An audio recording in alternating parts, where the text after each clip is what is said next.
3 bulan terakhir tahun 2022, apakah akan menjadi momen yang baik atau yang buruk bagi IHSG? Nah, di IG Live kali ini kita nggak akan bahas tentang ekonomi, makro, dan lain sebagainya. Karena apa? Karena teman-teman sudah bisa lihat di banyak media atau di akun-akun Instagram mengenai investasi, saham, dan lain sebagainya. Sudah sangat banyak yang membahas mengenai makroekonomi, sudah sangat banyak yang membahas mengenai geopolitik, dan lain hal sebagainya. Dan saya sebagai trader dan investor, saya bukanlah seorang ekonom, bukanlah ahli politik, dan bukanlah ahli geopolitik, dan lain sebagainya. Maka di sini kita sama-sama sebagai user, gitu ya teman-teman ya. Kita sama-sama sebagai user dari hasil riset dari paparan yang sudah diberikan oleh teman-teman kita di luar sana.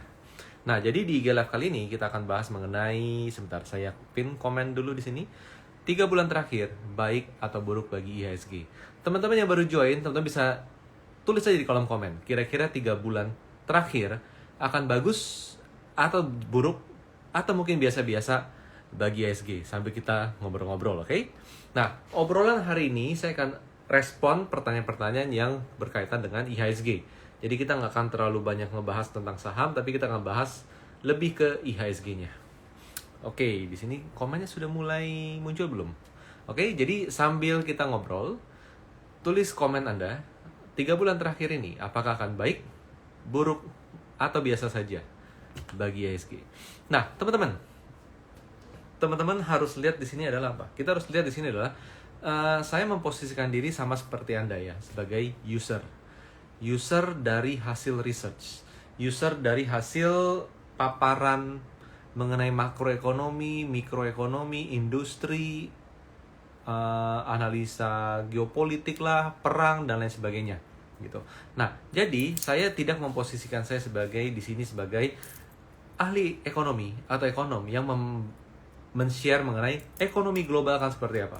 Nah, cuman dari apa yang kita lihat di sekitar kita kali ini yang muncul, nah di sini dari Rikoko, Sideways mungkin kok. Oke, thank you. Dari Novrizal, buruk.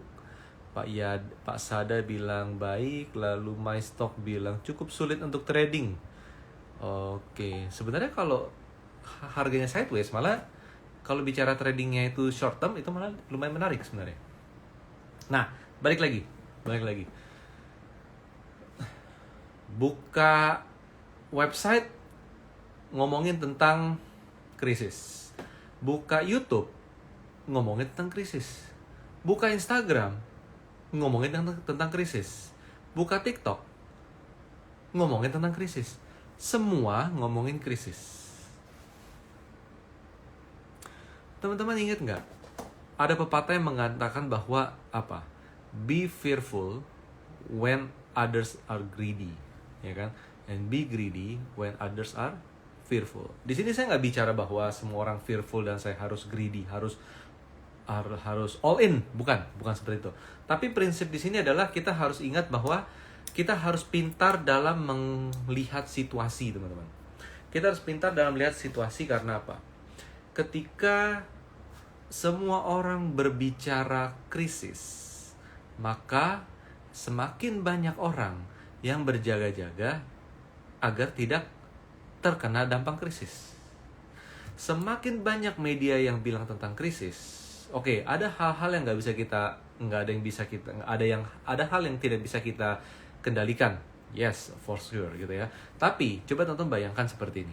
Teman-teman coba bayangkan pengusaha, wirausaha, teman-teman yang wira swasta dan lain sebagainya. Contoh di situ dulu, oke? Nah, ketika teman-teman melihat bahwa kok ada omongan tentang krisis ya, krisis, dan krisis, apa yang Anda akan lakukan? Anda akan berusaha agar company Anda survive. Bener nggak? Atau Anda cuma serahkan pada nasib? Ya udahlah, saya jalanin apa adanya. Kalau krisis ya bangkrut, kalau nggak krisis ya syukur. Kayak gitu nggak? Enggak. Ya kan?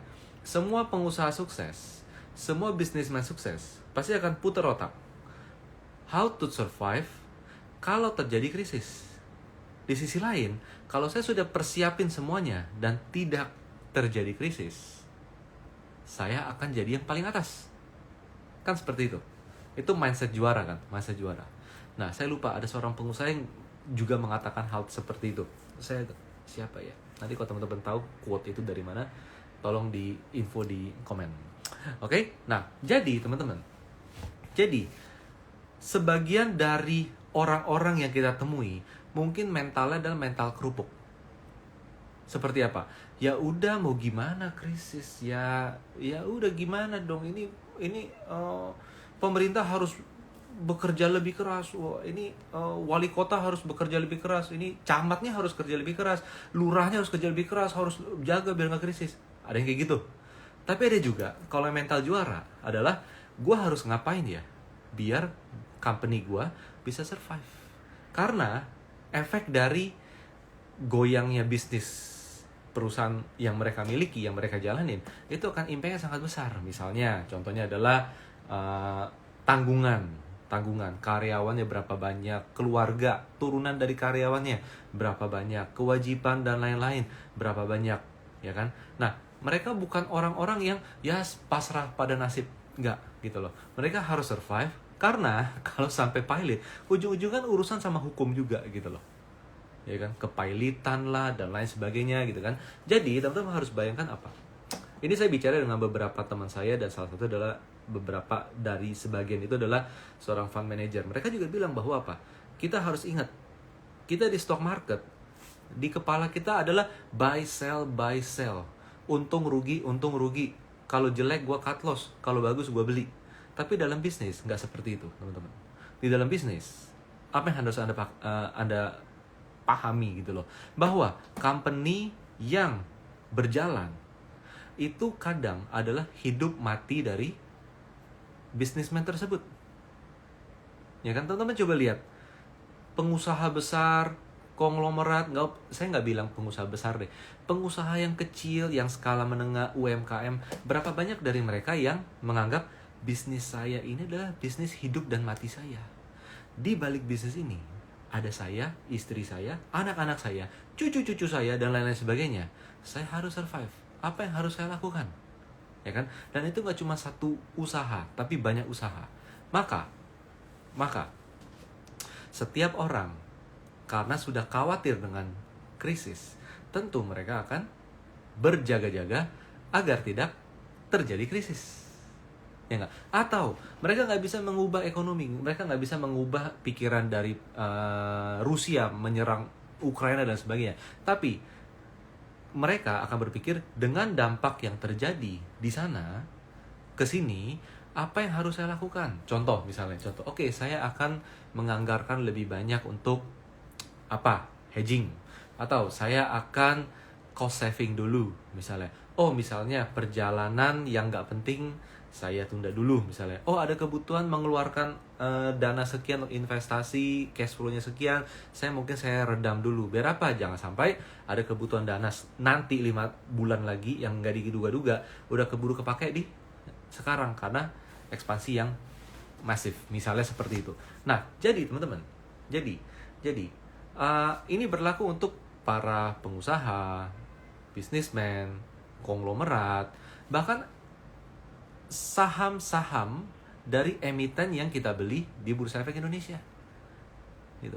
Teman-teman, ketika ada krisis, nggak mungkin dong direktur sebuah bank besar, ya krisis, udahlah gue resign aja.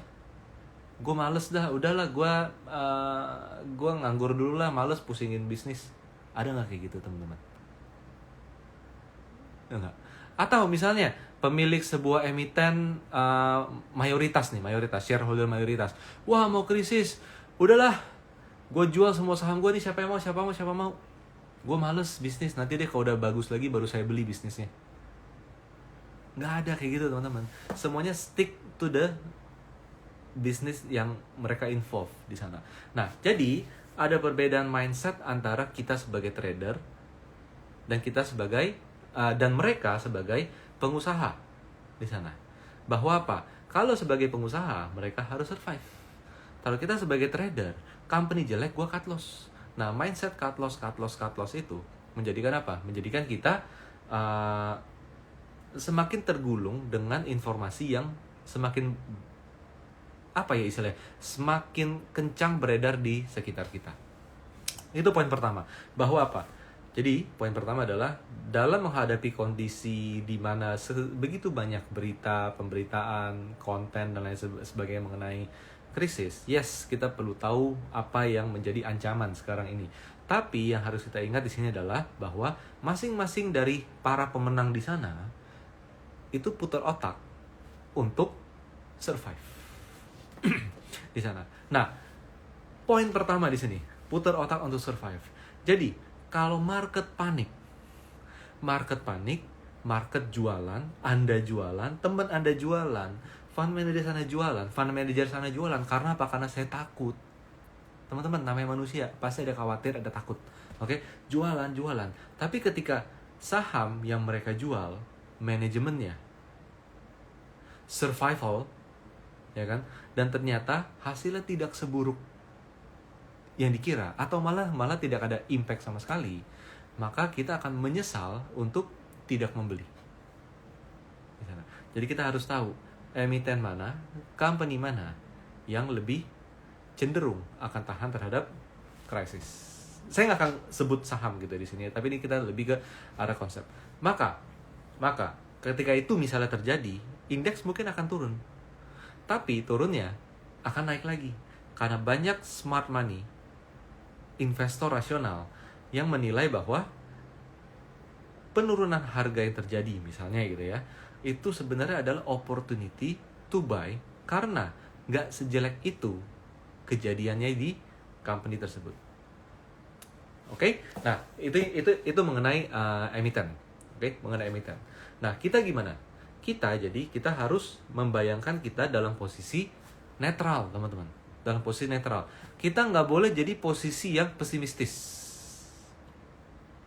Tapi di sisi lain, kita nggak boleh menjadi dalam posisi yang optimistis. Yang kita harus lakukan apa? Kita menjadi individu yang berada dalam posisi netral. Netral dalam arti apa? Dalam arti seperti ini.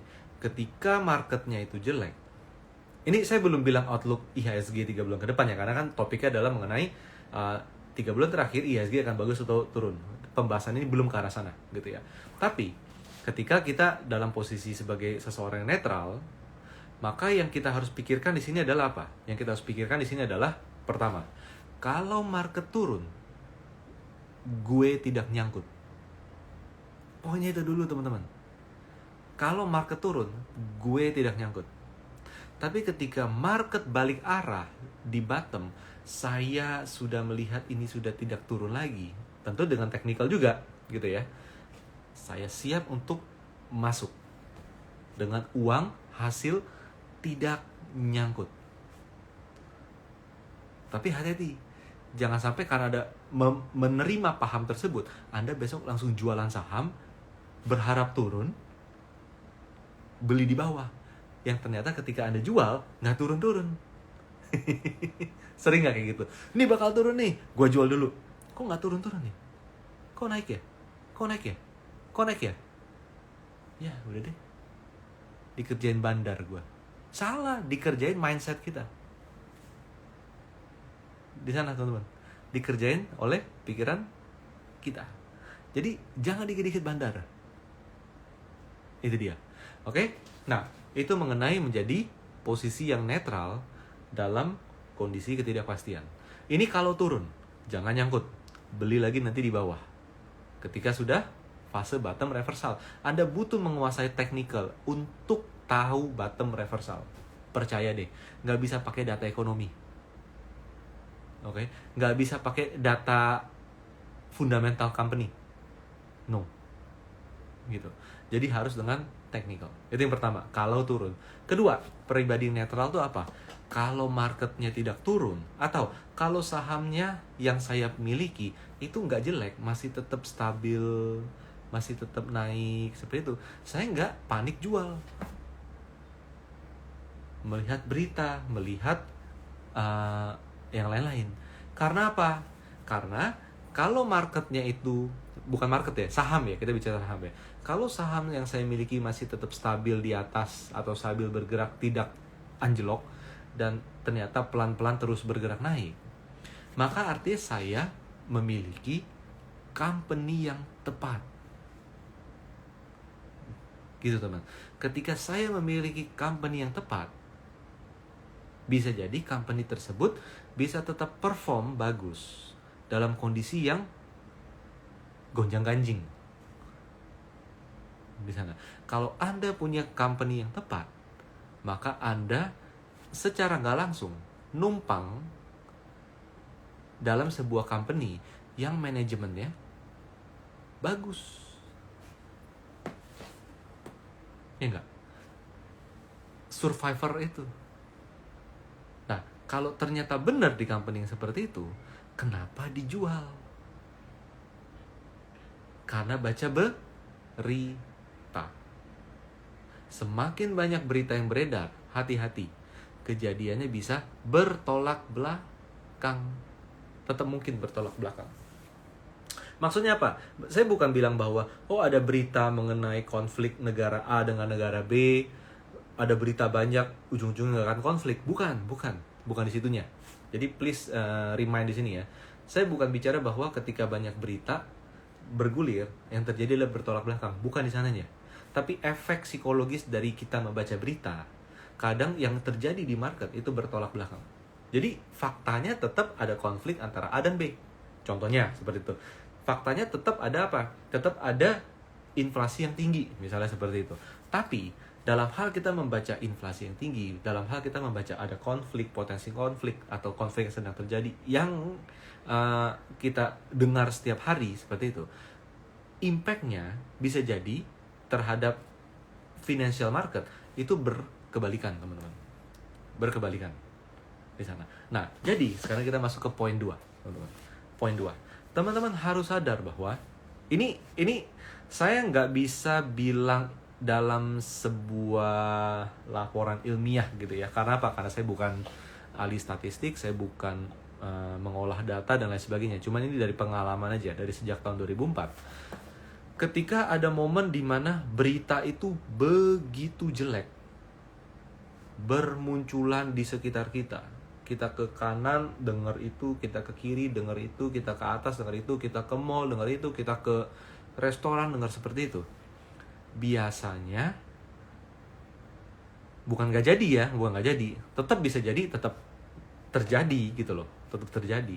Tapi biasanya yang buruk impact-nya bagi pasar modal, kita ngomong pasar modal gitu ya, itu aktualnya tidak buruk, seburuk yang kita bayangkan.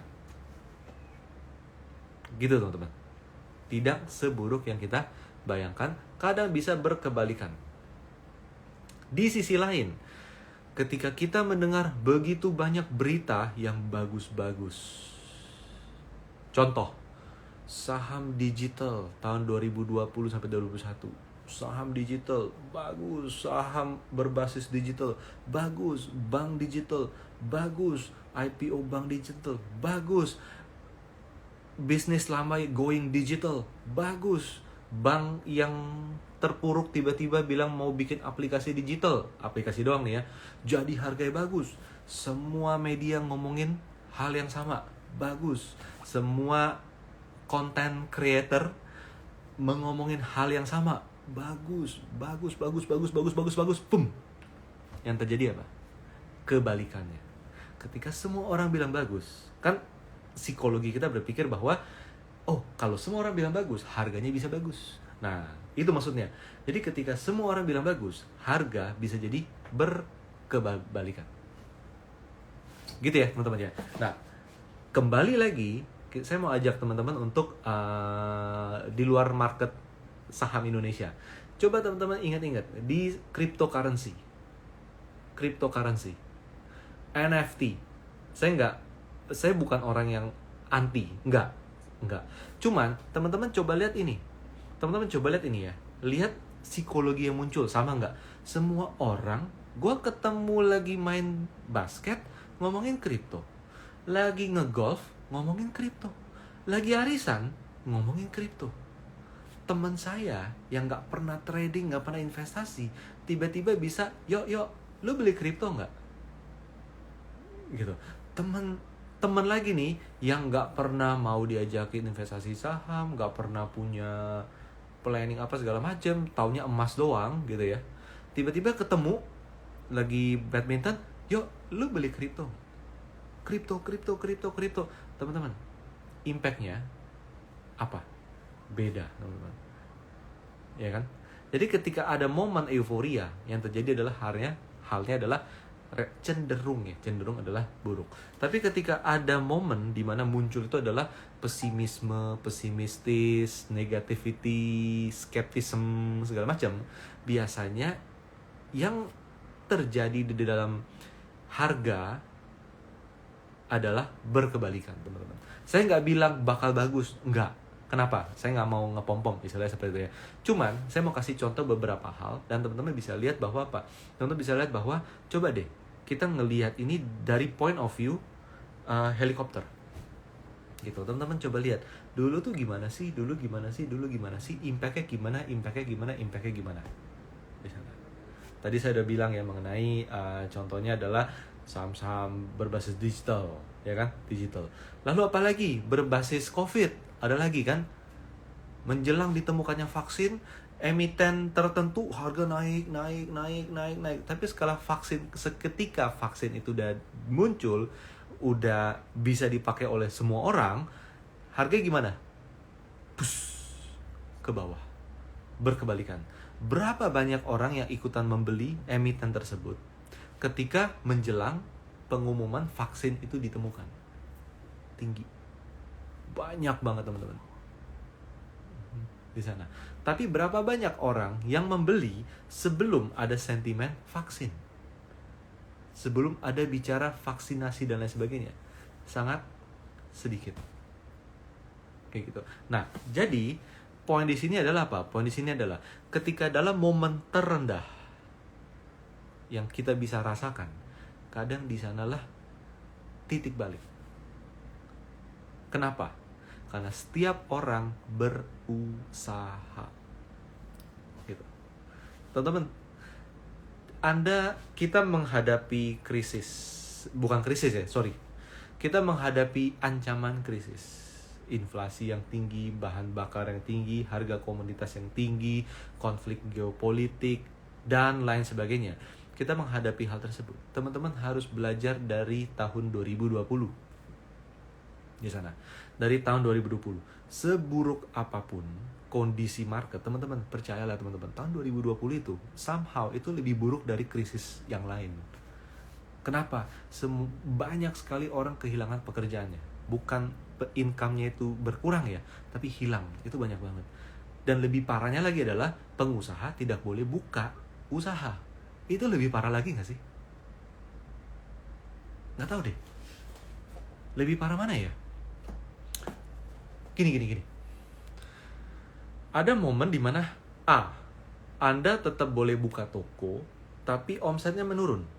Atau Anda boleh tetap buka toko, tapi bahan baku Anda naik, tapi Anda boleh jualan, masih boleh putar otak, ya kan?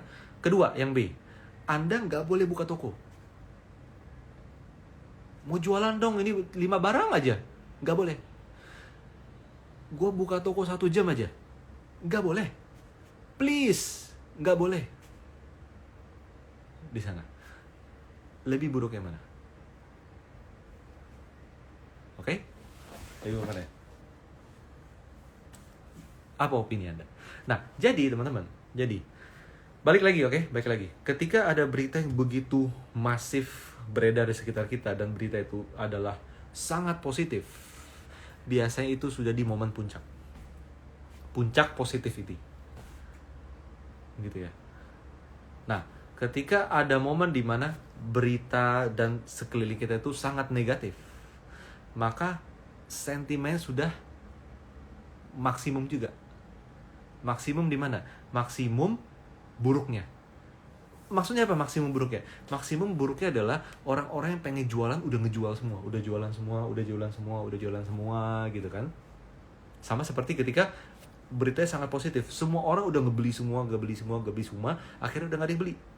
Harga turun. Nah, kok udah jualan semua, akhirnya apa? Udah nggak ada yang jual. Kenapa? Barang udah habis semua. Ya kan?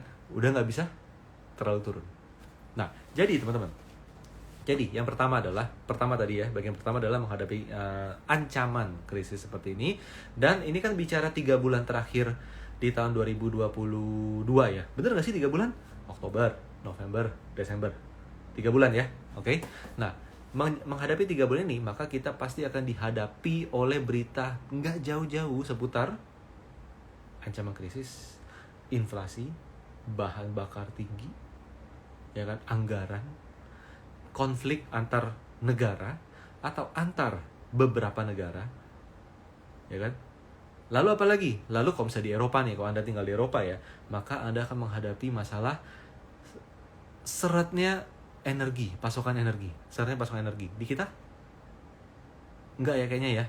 Enggak ya, kecuali nggak bayar tagihan listrik aja, seret. Ya kan? Kan gitu kan? Nah, jadi kita harus menjadi pribadi yang netral, sambil kita menyadari bahwa setiap individu, setiap pengusaha, setiap para wirausahawan, para pemilik bisnis, ataupun para pelaku di digital kreatif, digital industry yang jualan online dan lain sebagainya, mereka punya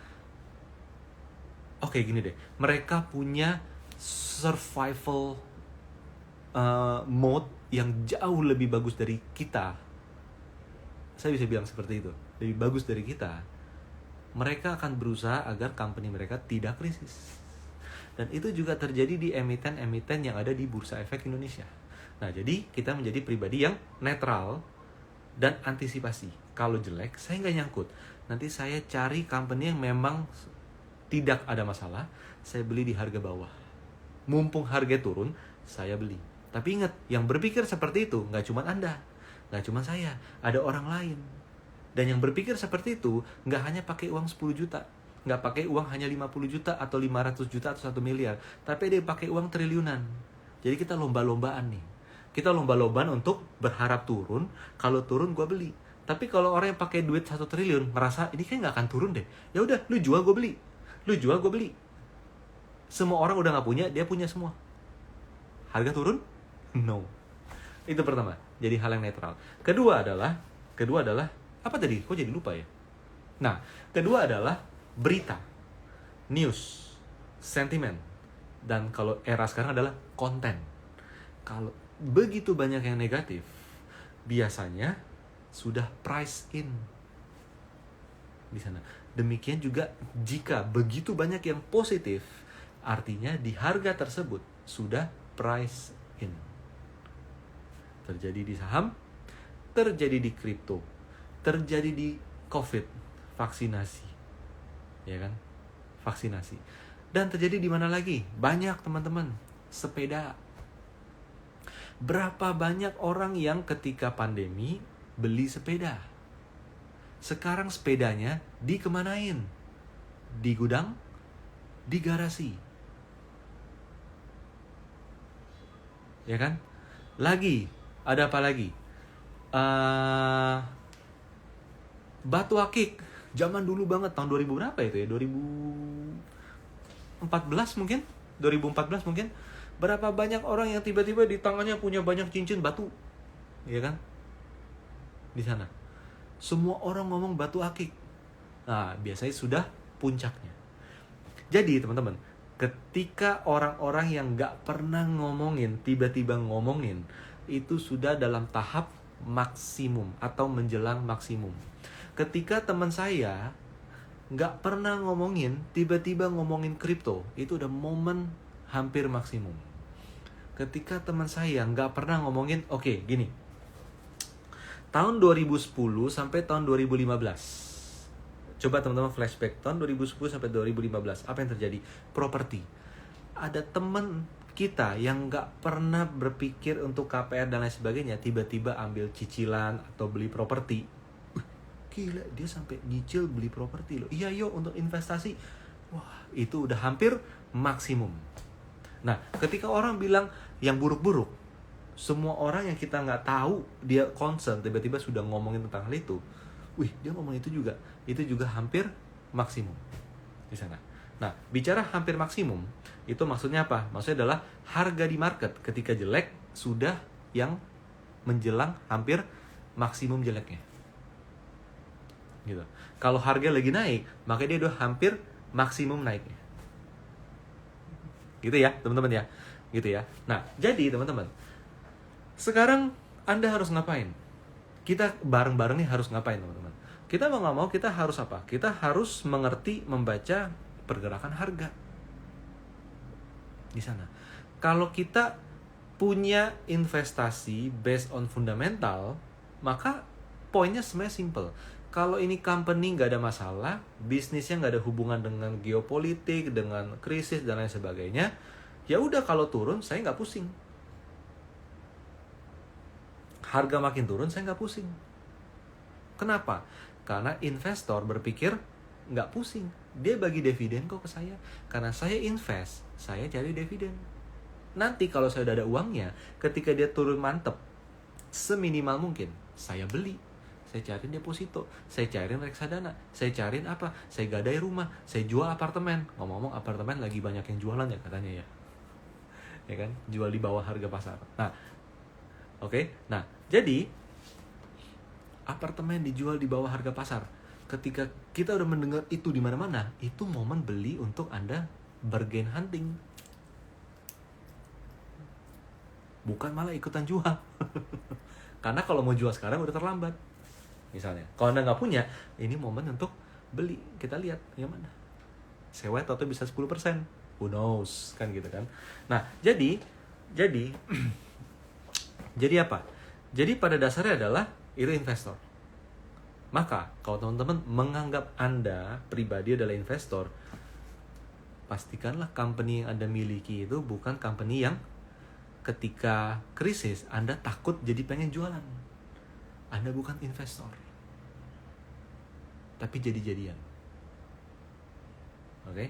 Nah, ketika kita bicara investasi, tapi kita nggak mau harga turun, maka Anda adalah sebenarnya trader. Gitu, teman-teman. Anda adalah trader. Ketika bicara trader, maka yang paling concern bagi trader adalah timing. When to buy, how to hold, and when to sell.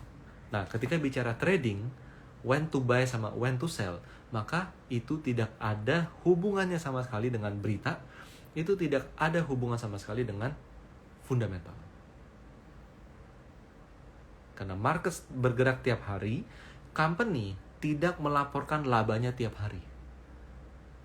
Jadi nggak logis kalau kita pakai berita atau public expose untuk time to buy atau time to sell. Gitu. Nah, untuk menentukan time to buy dan time to sell, Anda harus menggunakan technical. Dan technicalnya, Anda harus ingat di sini, harus berbasis trend. Trend following. Trend optimizer. Di sana. Karena kita kan mau tahu, ini company bisa bearish terus atau enggak. Namanya adalah bisa bearish terus. Bisa turun terus. Itu namanya trend. Ini company yang saya beli bisa bullish terus nggak? Atau bisa naik terus nggak? Kalau di kepala kita berpikir bisa naik terus nggak ya? Maka itu adalah tren. Keberlangsungan. Di sana. Nah, teman-teman, by the way, jadi kalau teman-teman misalnya teman-teman mau mendapatkan referensi tren, kita di Galeri Saham kita selalu membuat artikel, membuat technical itu berbasis trend. Jadi kalau teman-teman mau dapat referensi mengenai analisa technical berbasis trend, teman-teman bisa subscribe ke free newsletternya Galeri Saham. Nah, caranya gampang. Daripada Anda ke website Galeri Saham, Anda isi di sana, repot-repot. Khusus hanya ketika IG live ini berlangsung ya teman-teman ya. Hanya ketika live ini berlangsung saat ini, hari Rabu, ini jam 8 malam, WIB, Anda silakan tulis email Anda di kolom komen di sini. Email Anda di kolom komen. Anda tuliskan email Anda. Kenapa live? Karena nanti setelah live itu kehapus semua. Oke? Nanti tim kami, Anda tulis email di kolom komen, tim kami akan bantu compile untuk bisa langsung dimasukkan ke dalam free newsletter Galeri Saham, sehingga Anda bisa mendapatkan update technical berbasis tren, apa yang bagus, apa yang buruk, dimulainya besok pagi, jam 8 pagi. Oke? Nah, jadi itu dia. Hanya ketika live Instagram ini, please, jangan tulis email Anda ketika sudah jadi rekaman atau ada di YouTube, please jangan. Kenapa? Takut disalahgunakan oleh yang lain, gitu ya. Oke, lanjut ya. Jadi, pertama, kita harus tetap netral sambil mampu mengantisipasi. Itu pertama. Kedua, kita harus paham bahwa ketika begitu banyak berita yang buruk muncul, dan sebaliknya, begitu banyak berita yang bagus muncul, biasanya impact dari harga itu berkebalikan. Ingat, ketika begitu banyak yang bagus muncul, biasanya harga sudah hampir maksimum. Ketika begitu banyak berita buruk yang muncul, maka harga tersebut juga hampir maksimum di bawah.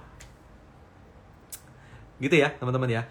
Oke, nah, by the way, saya baru ingat nih, nanti tanggal berapa ya? Ini kan udah 3 bulan terakhir nih, jadi saya mau infokan bahwa kita tuh program reguler kita, ini Oktober ya. Ya, jadi program reguler kita teman-teman ya, Systematic Trading Management 2.0 itu tahun ini terakhir, teman-teman. Tahun ini terakhir. Jadi STM, Systematic Trading Management 2.0 itu tahun ini terakhir. Jadi terakhir itu di bulan Oktober tanggal 29 Oktober. Lalu yang kedua nanti ada di November tanggal 26 November. Oke? Jadi 29 Oktober dan 26 November itu adalah 2 kelas STM terakhirnya Galeri Saham. Jadi kalau teman-teman mau belajar mengenai trend following, gimana caranya saya bisa memaksimalkan tren menjelang akhir tahun, saham mana yang harus saya simpan selama mungkin karena lagi bullish dan bisa terus bullish, saham mana yang di tengah menjelang akhir tahun, menjelang window dressing, harganya masih murah, tapi saya itu nggak boleh beli. Kenapa? Karena indikator trennya itu nggak memenuhi syarat. Mendingan beli yang jangan yang ini. Gitu. Anda ikuti kelas Systematic Trading Management. Nanti itu untuk di tanggal 29 Oktober. Ini online, teman-teman ya, online. Nanti akan ada yang onsite. Onsite itu November. Tanggal 29 November itu adalah onsite. Kenapa kita bikin onsite? Itu pamungkas agar Anda bisa memaksimalkan nanti momen di akhir tahun. Dari November ke Desember biasanya kan window dressing ya. Oke, itu bisa dimaksimalkan. Akan ada onsite di November, tapi untuk Oktober besok tanggal 29 itu online. Tapi kalau teman-teman waktu cocok, buruan daftar, nanti cek di Instagram story-nya Galeri Saham. Jangan lupa, kelas Systematic Trading Management 2.0, setiap peserta akan bareng-bareng analisa saham menggunakan TradingView yang kami berikan indikator khusus yaitu RS modul untuk bantu Anda untuk trend following. Untuk teman-teman yang belum tahu TradingView, untuk teman-teman yang belum punya TradingView sama sekali, Anda bisa nanti abis live ini DM aja ke Instagramnya Galeri Saham ini, minta link TradingView gratis dong. Benefitnya apa? Pertama, Anda bisa registrasi gratis akun TradingView basic Anda. Yang kedua, kalau Anda sudah mulai lebih jago, lebih expert, teman-teman bisa upgrade ke paket-paket pro-nya di TradingView dengan harga yang spesial. Gitu ya. Oke, lanjut. Sekarang saya mau coba cek dulu di sini. Oke. Nah, jadi itu yang pertama adalah menjadi netral, namun antisipasi dengan semua kemungkinan yang ada. Intinya adalah jangan nyangkut. Yang kedua adalah harus paham mengenai psikologi market. Gitu ya. Mengenai psikologi market. Kalau hampir semua orang ngomong krisis, bisa jadi hampir maksimum efek di finansial, investasi finansial. Gitu ya. Sama seperti ketika semua orang ngomongnya bagus-bagus. Oke? Teman-teman coba lihat deh. Ketika ada hype, ada euforia, biasanya selesai, nggak lama lagi. NFT sama. gitu. Masa depan NFT gimana? Bagi saya masih panjang. Cuma untuk bicara harga itu hal yang berbeda. Gitu. Oke, lanjut. Jadi 3 bulan ke depan indeks kira-kira bagaimana? Teman-teman, sadar nggak? Ini di Jeto bagus minta link trading view-nya. Nanti DM Pak, jangan di komen. Saya nggak bisa ngebales. DM, direct message di account Galeri Saham, oke? Nah, indeks itu gimana teman-teman? Jadi kita harus sadar bahwa indeks kita dengan negativity yang bergulir di market, oke? Dengan negativity yang bergulir di market, membuat orang-orang yang pesimis pasti sudah jualan. Oke? Ada nggak orang-orang pesimis yang belum jualan?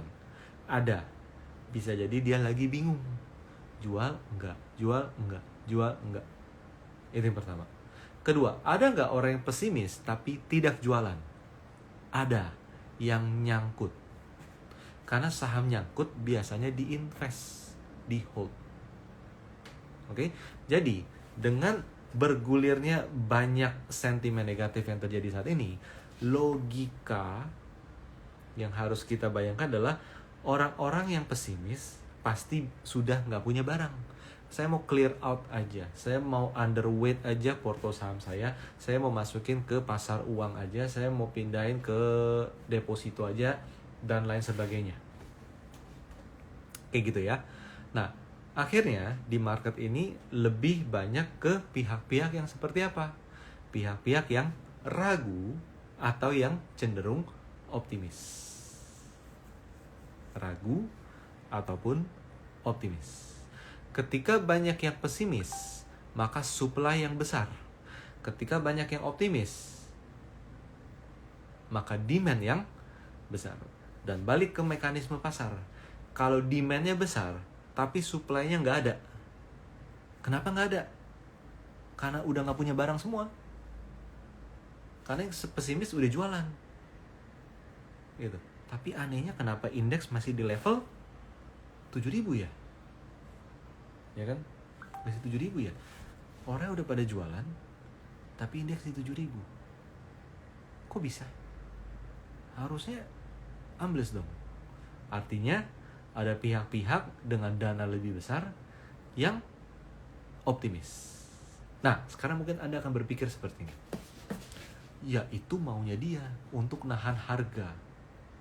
Untuk nahan harga biar nanti ngejebak kita-kita ngebeli di atas. Bener gak?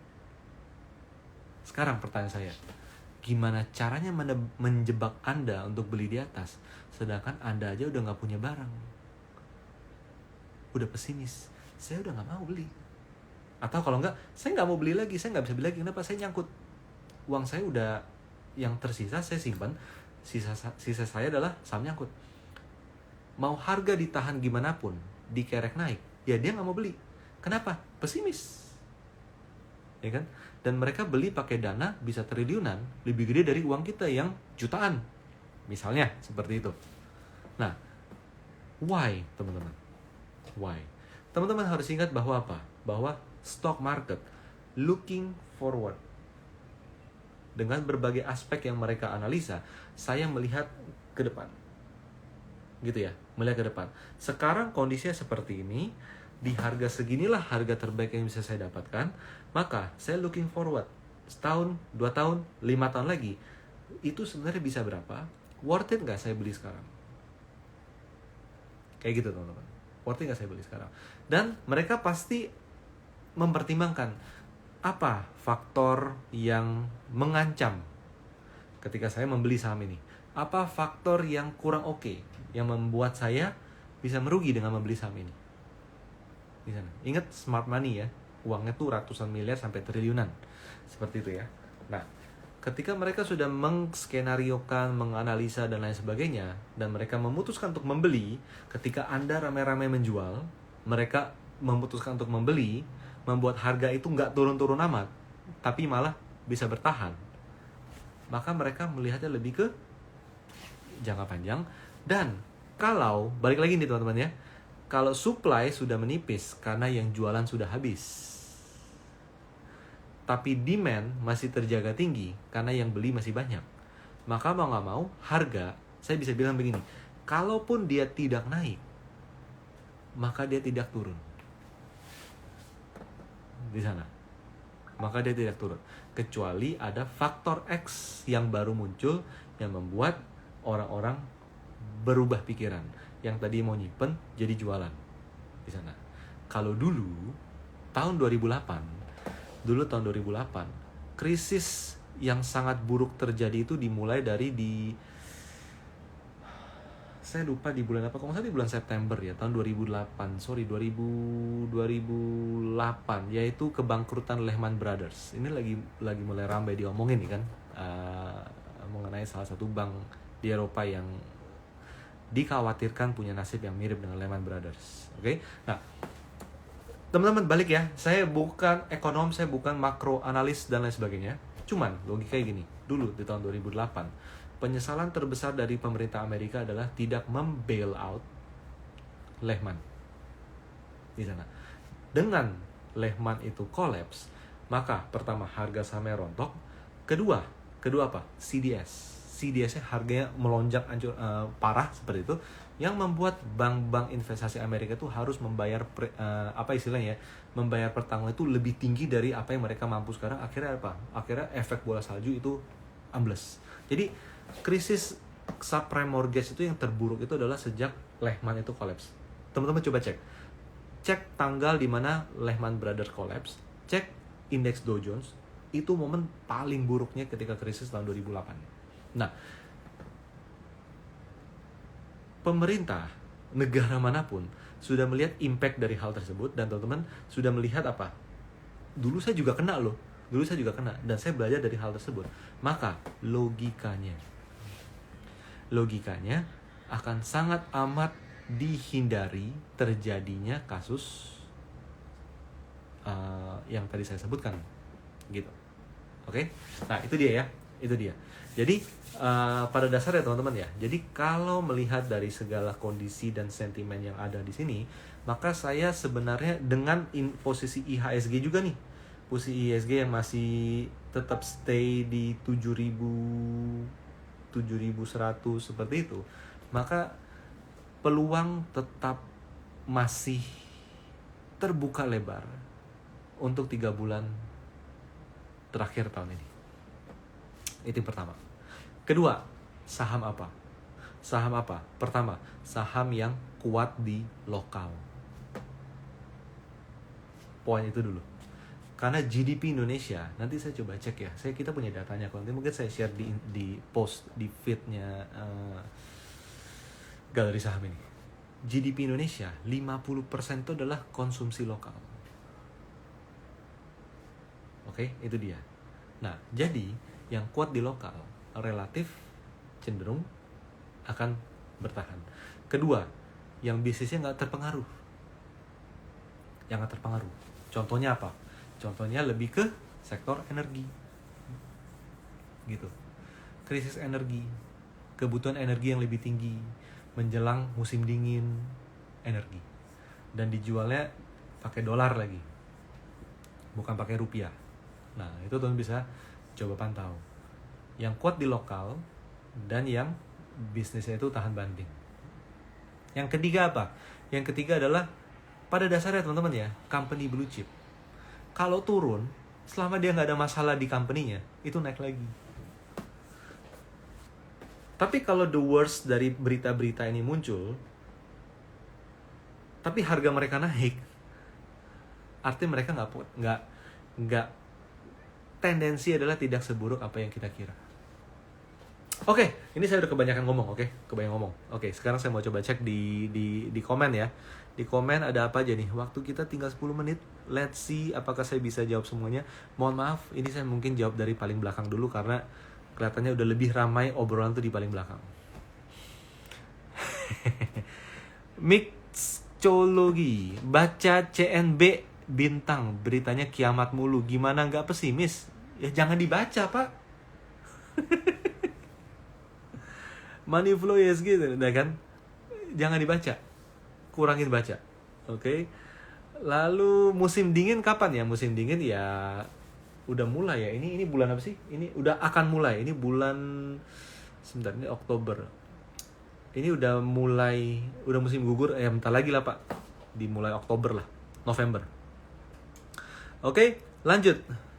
Lalu Fai Lopez, kenapa STM terakhir tahun ini kok? Apakah tahun depan IHSG akan bearish? Enggak lah, masa dihubung-hubungin antara program training dengan IHSG? Enggak, soalnya STM tuh udah jenuh, maksudnya udah tua. Nanti kita akan upgrade jadi program baru, tapi kita nggak tahu kapan. Soalnya STM itu sudah ada dari sejak tahun 2016, udah lama loh, 2016. Oke, 2016. Jadi kita akan ada upgrade materi. Tapi istilahnya apa ya? Basic core-nya tetap trend following, teman-teman. Oke, lanjut di sini. Apalagi ya?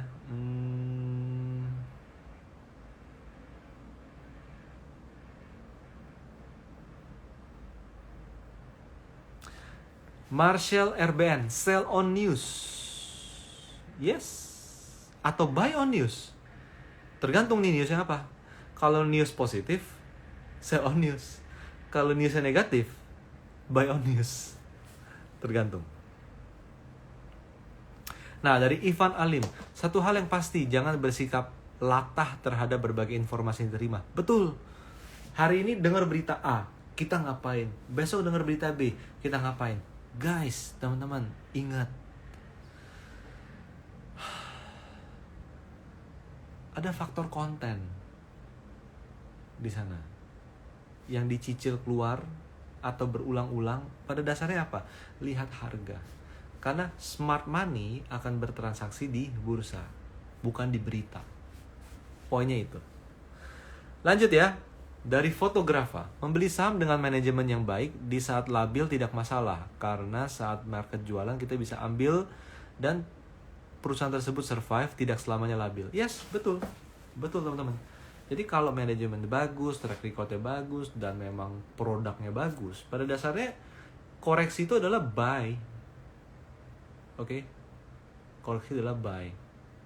Tapi kalau emiten yang tahun ini kadang untung, tahun depan rugi, tahun ini untung, tahun depan rugi, ketika ada krisis, ya bye-bye. Maksudnya apa? Ya kita nggak tahu nanti gimana. Survivingnya seperti apa. Oke. Lalu ada lagi nih dari Pak Aceh Pabi. Saham yang buyback apakah layak dipantau oleh trader, Pak Rio? Hati-hati dengan saham buyback. Maksudnya apa? Berita buyback membuat market spekulasi. Oh, dia mau buyback. Sebelum dia buyback, saya yang buyback. Jahat nggak? Emiten mau buyback. Kok mau buyback nih? Uangnya 500 miliar. Oh, lu mau buyback ya? Gue yang beli dulu ah. Oh, gue beli. Kejam gak sih sebenarnya market itu? Market itu kejam, teman-teman. Ya kan? Market kejam. Tapi ada yang lebih kejam lagi. Kenapa? Market lagi naik. Ada pemegang saham yang gede. Bukan emiten. Jangan bayangin emiten. Ada pemegang saham yang gede yang melihat bahwa, wih, lagi naik nih. Naiknya kenceng. Gua takut turun. Karena kalau naiknya pelan, dia lebih nyaman nyimpen. Tapi kalau naik itu kenceng, dia jadi takut. Udah deh, gue jual aja. Boom! Kena bom tuh orang semua. Akhirnya apa? Nyangkut. Udah nyangkut, nggak ada cash. Udah nggak ada cash, dia nggak bisa nge-buy lagi. Akhirnya apa? Cut loss. Atau kalau nggak ada yang nge-buy, akhirnya dia turun. Teman coba perhatiin deh. Berita buyback, biasanya harga naik. Tapi nggak lama setelah itu, tapi bukan berarti hanya sehari 2 hari ya. Tapi let's say dalam sebuah siklus lah. Ujung-ujungnya turun lagi kok, atau ujung-ujungnya akan kembali ke teknikal awal sebelum ada pemerintahan mengenai buyback. Gitu. Oke. Lalu dari Daya tadi, nabung uang terus saat crash borong. Nah, itu salah satu good strategy, teman-teman. Nabung terus. Jadi ketika kita dengan ada punya financial planning, maka kita punya penyisihan income setiap bulannya dan lain sebagainya, kita rajin sisihkan. Jadi ketika bener-bener nih, misalnya ketika bener-bener market di bawah, dari bottom, kayak dulu tahun 2020, di bulan Maret, April, ya kan, itu kita bisa all in. Tapi nggak ada gunanya kalau kita nggak nabung, pertama. Dua, nggak ada gunanya kalau porto kita isinya nyangkut semua. Tapi saya ngomong kayak gini bukan berarti akan krisis. Enggak, kenapa? Balik lagi, ketika terlalu banyak orang ngomongin, biasanya kejadiannya adalah hampir maksimum. Gitu. Momen harga tersebut sudah hampir maksimum ke bawahnya. Kalau berita bagus, hampir maksimum ke atasnya. Kecuali ada faktor X yang muncul. Tapi selama nggak ada faktor X yang muncul, saya nggak akan bilang, kira-kira bakal ada ini loh, kira-kira bakal ada itu loh. Saya berusaha menjadi peramal. No. Kita ngomong apa yang ada sekarang aja. Oke, teman-teman, itu aja. Pertama, jadi jangan lupa DM Instagram ini setelah live ini. Minta link TradingView untuk teman-teman yang belum tahu TradingView atau belum punya TradingView, agar di TradingView Anda bisa belajar menganalisa teknikal dengan lebih cermat. Nanti Anda bisa cek di video YouTube kami mengenai multi time frame analysis with TradingView. Itu ada. Jadi install TradingView Anda buka YouTube kita, ada video mengenai multi time frame technical analysis. Ditonton. Teman-teman akan belajar analisa di TradingView. Itu yang pertama. Kedua, teman-teman, kita di menjelang akhir tahun ini, di 3 bulan terakhir ini, kita akan mengadakan 2 kelas systematic trading management terakhir. Karena tahun depan sudah tidak ada lagi kelas systematic trading management. Sudah tidak ada lagi. Jadi nanti akan diadakan di tanggal 29 Oktober, hari Sabtu, online. Dan 26 November, onsite dan online, hybrid. Onsite-nya itu hanya 15 peserta. Kita nggak rame-rame, tapi online-nya bisa banyak, gitu ya. Jadi itu untuk November. Untuk Oktober, online kelas. Buruan nanti cek di story kita, daftar, luangkan waktu Anda untuk belajar, sehingga di 3 bulan terakhir ini, kita bisa maksimalkan momentum market. Kalau benar-benar nggak ada masalah, maka kita bisa punya posisi yang bagus untuk maksimalin profit. Tapi kalau ternyata kurang oke marketnya, Anda udah ikut training loh, oh ternyata market kurang oke, gimana dong? Gak apa-apa, Anda bisa menghindari posisi nyangkut untuk menunggu di bottom nantinya. Tapi balik lagi, ketika berita sudah begitu banyak beredar, dan berita yang beredar adalah berita yang relatif negatif, maka harga di market cenderung sudah hampir mencapai limit atau hampir mencapai maksimum buruknya. Hingga kalau ada faktor X lain. Tapi kalau faktornya adalah hal-hal yang sama, balik lagi, itu sudah hampir maksimum. Itu aja dari saya. Semoga bermanfaat. Sukses selalu buat teman semuanya. Terima kasih.